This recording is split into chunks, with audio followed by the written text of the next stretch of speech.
कराची के लिए बिजली महंगी हो गई है। नेपरा ने 12 रुपए 68 पैसे फी यूनिट बिजली महंगी करने का ऐलान कर दिया।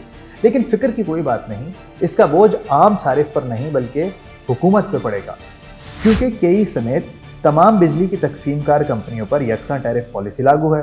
अब इजाफी कीमत विफाकी हुकूमत टैरिफ तफरीक सब्सिडी की मद में बजट से अदा करेगी, यानी ये माली नुकसान विफाकी हुकूमत को उठाना पड़ेगा। जो इसका असर है वो सार्फिन के बिलों में नहीं होता, बल्कि ये अब्जॉर्ब होता है टैरिफ डिफरेंशियल सब्सिडी के अंदर। टैरिफ डिफरेंशियल सब्सिडी वो रकम है जो हुकूमत पाकिस्तान सार्फिन के बिहाफ पर डिस्ट्रीब्यूशन कंपनीज़ को अदा करती हैं ताकि मुल्क भर में एक यकसा टैरिफ बरकरार रहे। इस समात के हवाले से भी जो हतमी फ़ैसला है और हतमी नोटिफिकेशन वो हुकूमत पाकिस्तान जारी करेंगी, जिसके बाद इस पर अमल किया जाएगा।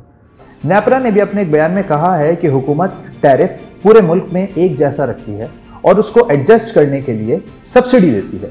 टैरिफ मैकेनिज्म के तहत ईंधन की कीमतों और के इलेक्ट्रिक के अपने जनरेशनल फ्यूल लागत के अज्जा में तब्दीली के असरात बराह रास्त सार्फिन को फ्यूल चार्जेस एडजस्टमेंट की शक्ल में माहाना बिलों में अदा करने होते हैं। लेकिन के इलेक्ट्रिक के अपने जनरेशन फ्यूल की लागत के अज्जा के साथ साथ बिजली की कीमत में टारगेटेड ट्रांसमिशन और डिस्ट्रीब्यूशन नुकसानात में माहाना तब्दीलियों के असरात को सहमाही बुनियादों पर एडजस्ट किया जाता है। मज़ीद इस तरह की वीडियोस के लिए देखते रहिए डॉन डिजिटल।